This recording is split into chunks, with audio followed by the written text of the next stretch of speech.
अस्सलाम वालेकुम स्टूडेंट्स, कैसे हैं बेटा आप सब। उम्मीद करती हूँ आप सब ठीक होंगे और अपने घरों में महफूज होंगे। शुरू करते हैं उर्दू का लेक्चर। सफ़ा नंबर 115।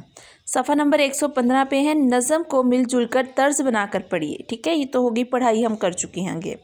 दूसरा सवाल है सवालों के जवाब लिखिए। आपने अब सवाल जो हमने पीछे पोइम किया हाँ बंदर वाला आया, उसके सवाल जवाब करने हैं। बंदर को देखने कौन आए, कौन कौन आए थे भला बंदर को देखने। बंदर को देखने बच्चे आए, बच्चे सारे बच्चे आए थे, बंदर को देखने बच्चे आए। ओके। बंदर को गुस्सा क्यों आ गया। एक बच्चे ने बंदर को पत्थर मारा। बंदर को क्या हुआ था, एक बच्चे ने बंदर को पत्थर मारा था, इसलिए बंदर को गुस्सा आ गया।